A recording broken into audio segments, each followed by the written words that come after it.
Hello and welcome to Indie Encounter. My name is Sandra Lorraine Coleman.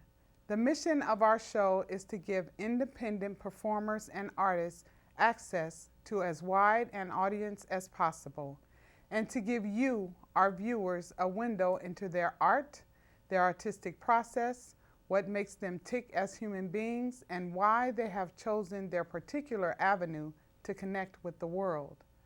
All art is about communication and connection. Let's meet today's indie artist, Evy Spirit Love Child Trezvant. Evy, welcome. Welcome to the show. How are you? I'm well. Thank you. You're beautiful today, by the way. Thank you. You are a spoken word artist, Yes. a mom, Yes. a student. Yes.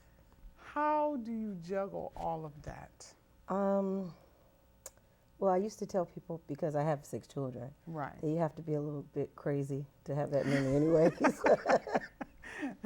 So it's just a part of the craziness. Right. You just kind of go with the flow of things. Absolutely. And so how does being a spoken word artist, writer, poetess, how does that figure into all the craziness? Well, the funny thing is that I've been writing all my life, and I really didn't choose poetry. It chose me. Wow. And because of that, it's just a natural process. It is actually what helps me to function.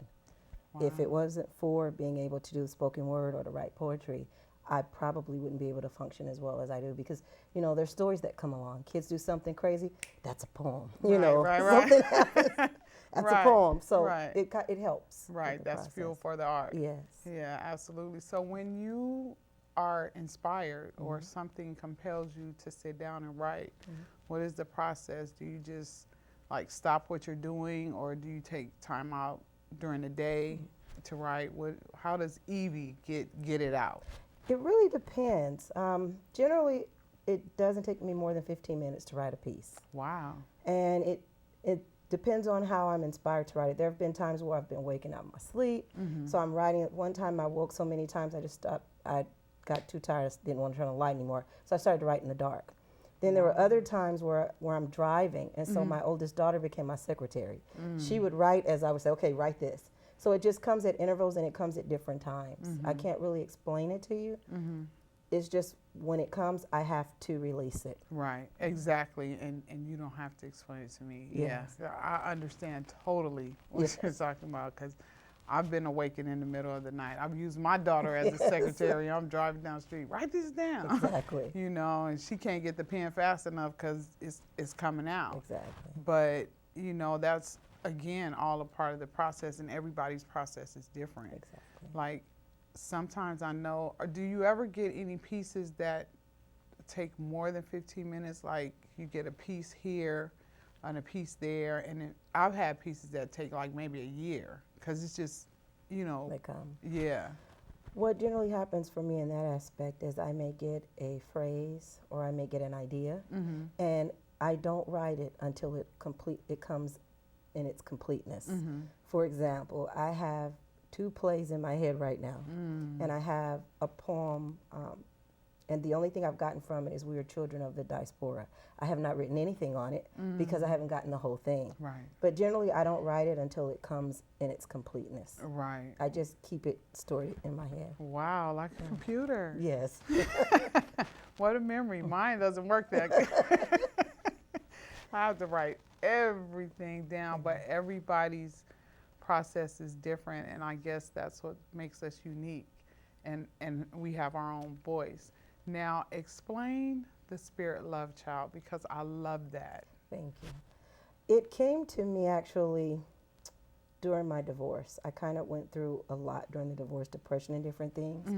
And the actual thing that came to me was that the Spirit loves the child. And there's this theory I have that we all have an inner child somewhere that needs healing. And in my process of starting to heal that inner child, my spirit told me that the Spirit loves the child unconditionally. Wow. And so that's where Spirit Love Child came from. That is awesome. Thank you. And see, sometimes, I knew, because it's so you, Spirit Love Child. But then when you give us the story about how it came about. That's amazing. That is so beautiful. Thank you. You are so welcome. Now, 6 children. Yes. How? Because I'm having a hard time with one.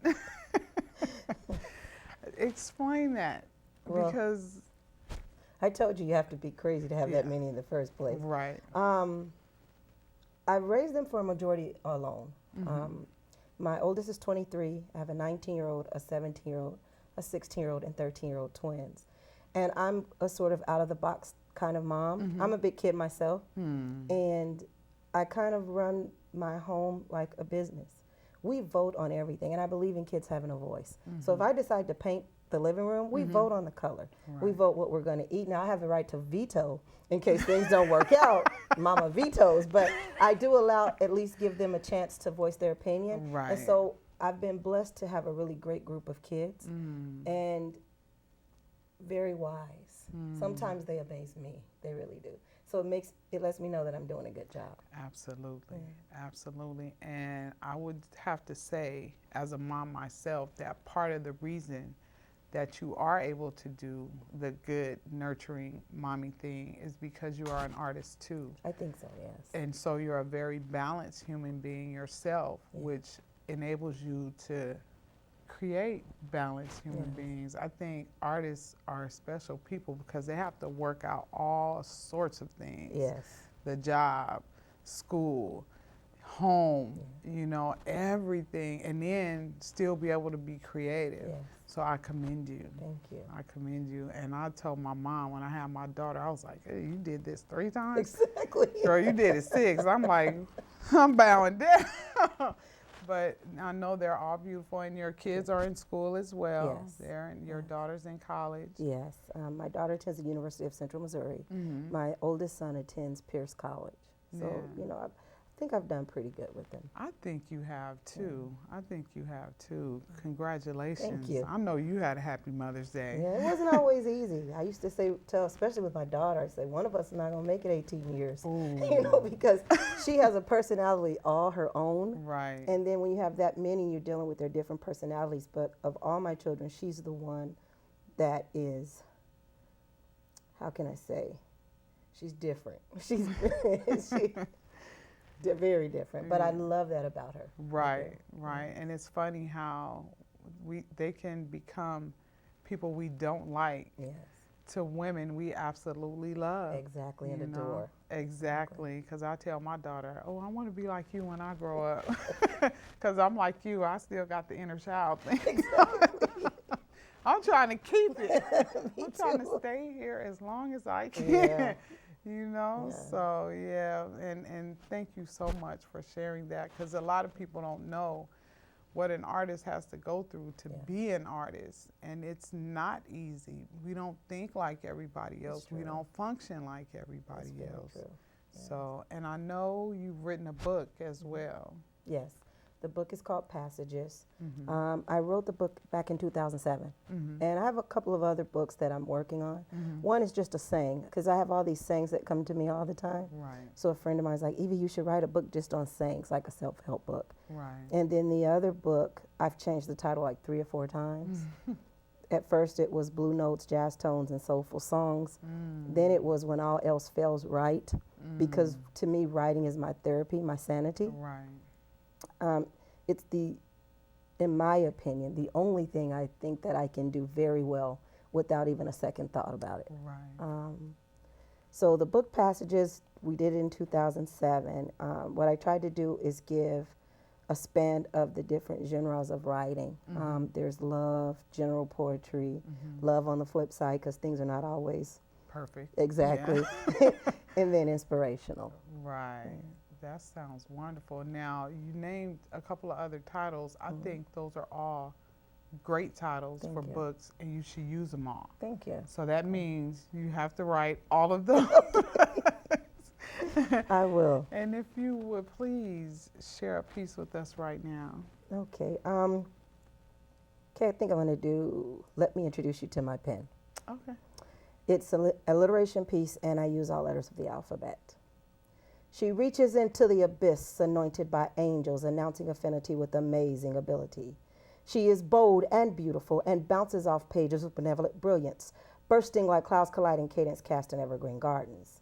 She delivers dope doses of skill, dipping and drawing in divine directions. Her strokes are effortless, immensely effective, efficient, even cascading with elegance.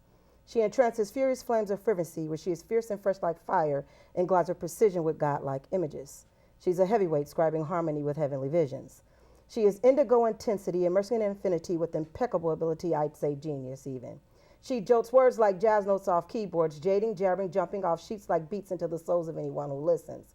She is keenly consistent, engrossing knowledge like kryptonite and can be dangerous to some. She is libation, lifting and launching with levitation, leaving light waves and liberating the soul. She muses mystic mysteries, mesmerizing memories, metaphysical metaphors, moving mountains in multiples with magnificent manifestations. She is Nubian and more than novice, I say expert even while nudging the nuclei of your thoughts and brain matter. She opens gates, obliterates oppression with offers of oracle guidance and disposition. She is poetry and prose, pondering prophetic prolific food for the soul, pulsating like heartbeats off these sheets. She's quintessent and sometimes quiescent when meditating and receiving spiritual messages. She's rambunctious, releasing remnants of ancient requiem that speak solely to the spirit. Searing the very core of my being, she soars with solemn sovereignty, spitting and splattering, syllables like songs, practically scatting just for the effect, while telling tall tales and fables and transcribing tranquil textures and colors with her words. Undeniably paradigm, even I am amazed. She is unique, uncanny proficiency, like vast volumes of history that reach from my hand to the pen to the page with vitality and virtual ease. She warns warnings for the wicked, wading in dangerous waters with witty wisdom and kind words. She exhausts the Most High by xeroxing her thoughts and transcribing them in layman's terms for the everyday man. Yielding to the power that is far greater than I, that yearns to speak to the masses with zions of zest and zeal of the zenith that awaits us, you have now been formally introduced. Thank Woo! you. That was awesome. Thank you. Because you know, alliteration that makes sense is hard to do. Yes. Everybody can't do that. Yes. So I applaud you. Thank you. That was awesome. Thank you. Amazing. Wonderful. Thank See, you. I'm sticking to, you know, not alliterating, but that, because I can do it a little bit. Yeah. The only other person that I know that can alliterate like that is Alice the poet. Yeah. That's the only two people out of all the poets we know, right? Yeah, You that's know? true. And that piece came to me actually while I was driving to work years ago. I got A through G driving in the car, and when I got to work, I finished H through Z. Wow. Did you sneak and finish it at work?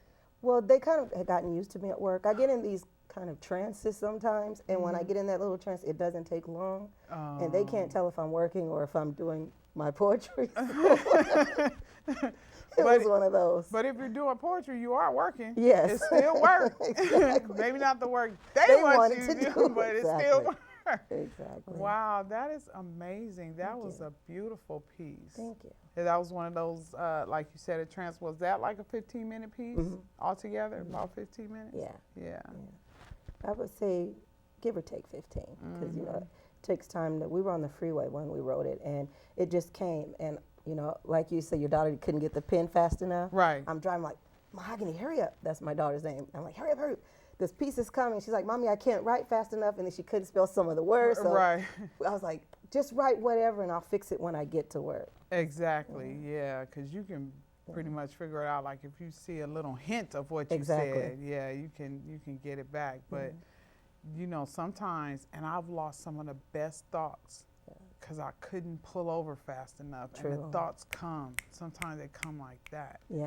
That's You true. know, and it's crazy what we go through as writers, just to, Yes. because I've been having this. I take the train to school and I see some stuff. Yeah. I have this book just for my experiences on the train. I can't wait to fill up all the pages in this journal. Yeah. Now, do you have journals that you? It's funny that you should say that. I did as a child. That's actually how I started writing. My mother gave me my first diary, and from there it was history. Right. And my mom, my brother, and my dad, they all write as well. And I had been journaling for quite a long time, then I stopped. So I just started back journaling again, probably around this year. I had just been doing poetry just about every day. Right. And I stopped doing poetry last year. I haven't written, well, I won't say I stopped, but it wasn't as consistent. At one point I was writing every day. Now Right. it's depends. But I've started journaling again. Yeah, because that helps a lot Yeah. with the writing process. I know I keep one in my purse. Actually, I keep two in my purse. One is specifically for the train, and then the other one is for everything else. But I have one by the bed. You know, I have one in the kitchen. You know, I just because I have so many of them. You know, so I can kind of pick and choose whichever one I want to write in, because the colors, you know, have to be a certain type. Now, let me ask you this. I haven't asked any other guests this. Is there a certain pen that you write with? Because I have to have a certain pen. It can't be just any pen. And people are like, oh, I need a pen. And they'll hand me, and I won't take it because it's not that one. And it has to feel good in my hand. You know what I mean? You know what I mean. Yes. Yeah. I don't per se, but I'm that way about paper. And like I have, like you have a lot of notebooks around the house just for when something comes and I want to jot it down. But I'm about that for college ruled. I can't do the wide rule. I have to have college ruled paper. I know, right? So, yeah, that's my little Nick thing. Right. The pen, not so much. I prefer ballpoint, but I can still work. But it's the paper that gets me. If it's too wide, I'm like, no, I need. Yeah, I don't blame you on that, because I'm smart enough to write on college rule. Give me the college rule paper. That's funny. But so do any of your children write? Because well, I make them write. I'm not a normal mom. What you know from that artistic standpoint. Exactly. I do kind of like outrageous things sometimes, and so sometimes I have them write stories. Sometimes I have them write reports. Sometimes I have them write poems. Sometimes they have to do presentations. I have not found the poet yet, but they're pretty good at it once they sit down to do it. Right. They don't ever want to do it, but once they sit down to do it, they're okay. Right. Yeah. And then that'll even help them when they get older, because I notice now, with me being back in school, having to make presentations, having to write papers and essays and book reports and stuff like that. So everything that I've been doing just to be doing it because I love it. Now it's not so hard for me to sit down and write a 2-page essay because I'm used to writing. Exactly. You know, so, and then as far as presentation, getting up in front of people and speaking, that is excellent, because so many of the children in school nowadays, they're afraid to say something, or if you mention public speaking or getting up in front of the class, I don't want to get in front of. What is that about? Very true. You know, so that's a good thing that you're doing that with them. Yeah, they're that way. They're like, Mom, why do we have to? But, you know, I'm a little bit of a nerd. I read the dictionary. I make them read the dictionary. Wow. We were talking earlier about misspelled words. I have a huge issue with texting. I actually write out the whole word when I text. I'm like, I don't want to don't give me BTW, Right. you know, spell out by the way. And my son's like, Mom, really? You know, but I do that with them a lot as well. Yeah, and that's good, because all those, and they've spent millions of dollars studying that BTW and LOL stuff encourages stupidity. Exactly. Basically. So that's good that you make them take the time, or even take the time, because the more they see it, just like with anything else, the more they see it, the better they'll be at it, and the more they do it. That's true. So that's a beautiful thing. They might not want to do it now, but later on, they will thank you for that. That's what I tell them all the time. So you're going to appreciate this craziness one day. Exactly. And when they have their own kids, guess what their kids will be doing? The same thing. Presentations. And let's have a spelling test. Yes. You know, stuff like that. So that's good. I wish more parents could be like that. Yeah. Because I think our children would be much better, and they wouldn't find school so difficult. I agree. Yeah, you know, and so you mentioned you teach a youth class. Yes. You work with youth. Yes. Tell us about that. Well, it's Youth Opportunity Center. It's called Yo Valley. It's in San Fernando Valley. And it's a creative writing class that I do there sometimes. And although it's creative writing, we do more than creative writing. Right. We do improv.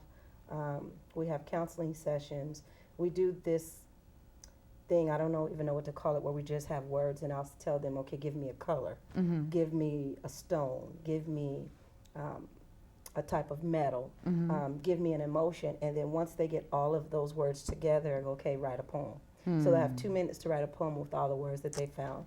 And they seem to really, really enjoy it. At first they were like, how are we going to write a poem with this?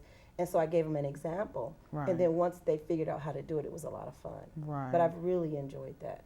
I bet. And so some of the youth that you encounter when, you know, like when the process is finished, what do you find that their reaction is to the whole process? Well, to be honest, what I've learned most from the youth is listening.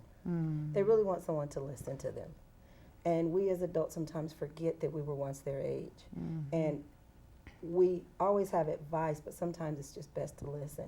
And so in the process of writing, they were happy just for someone to be able to listen to them and then encourage them. There was this one student, his name was Jason, most phenomenal poet I have ever met in my life. And these things he wrote, a lot of the kids, and I told them, because some of the kids were like, I can't write poetry. It's like, do you live? Yes. Do you breathe? Then you can write poetry. Exactly. Because that's what it's about. Right. And so when they started bringing out their experiences and things they were feeling, they didn't realize just how powerful of writers they were. And Jason in particular wrote this one piece about having no name, and because his father wasn't around. And it just brought me to tears. And I love these kids, I really do. And the thing that I'm happy with, I felt like I've encouraged them to keep moving forward. You know, there was one girl, she was the first to graduate high school. She's in college, she works. Half of them are in school. We're actually in school together, which is funny because since I've gone back to college, there have been quite a few times I've wanted to quit. Right. But I'm a firm believer that, you know, you lead by your examples, not by your word. Right. So I stay in. They encourage me to stay in as well. So I really enjoy it. And see, that's beautiful because it's reciprocal. Yes. And you give to them and they give back to you. And like you said, what you said about listening is so, so important, especially when you're dealing with the youth. And a lot of times they say things to us without speaking. And we really need to listen. Yes. So do you have another poem that you would like to share with us? Do you have one? I'm trying to, a short one? Give me an idea. Yeah, okay. Short one.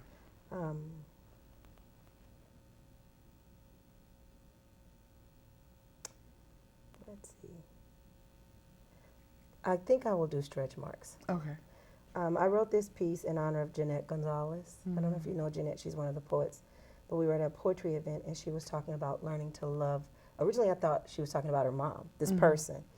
And as she went later in the poem, she talked about her stretch marks and in the mirror. And when she said that, I thought about all my children and my stretch marks. And I was like, but I love my stretch marks because they tell a story. Exactly. And so I wrote this in her honor. Okay. Okay. My stretch marks contain detailed information describing the design of all mankind. They are the roots of my heritage and rites of passage into womanhood and map the road back to Mother Africa. They reach out like expansive branches sprouting new family trees, each marking bestowing saintly stories of sacrificial offerings. They are holy hieroglyphics and leave messages into spiritual gateways and hold the names of all gods and goddesses given access into the physical dimension on my behalf. They are melanin deep, rich roots, which trace the lineage of those who came before to those who shall come after me. The Thomas Guide for my offspring, deeding journeys of maps of hidden treasures just like the stars in the heavens of the constellations, all having purpose. Chosen to wear this magnificent grapevine garden on my earth, for you see I am a planet.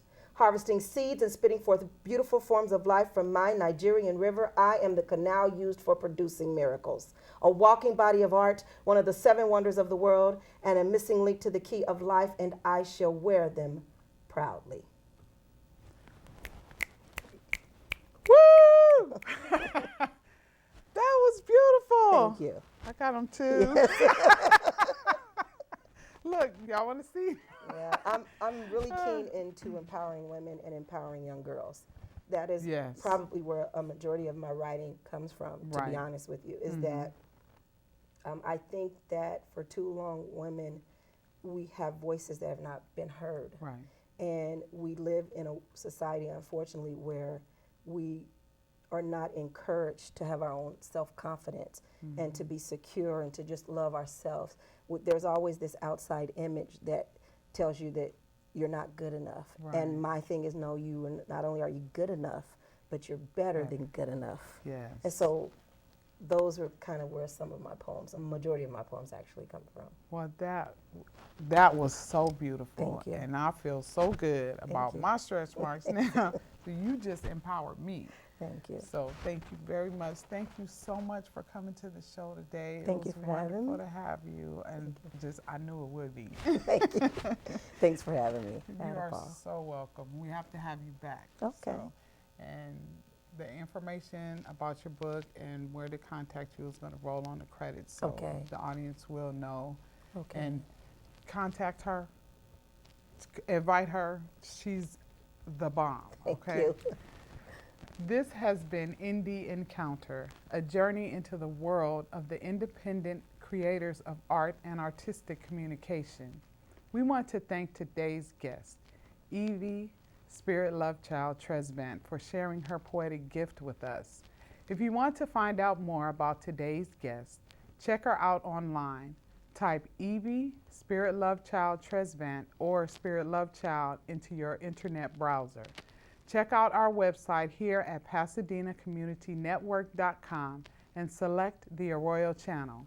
You may also check out the website 14mark.com on the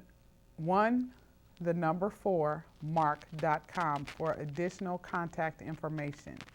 Thanks to our director, Lilia F. Gaspar, and crew for making the show possible. Thanks to all of you. We hope to see you here again when we embark on another Indie Encounter.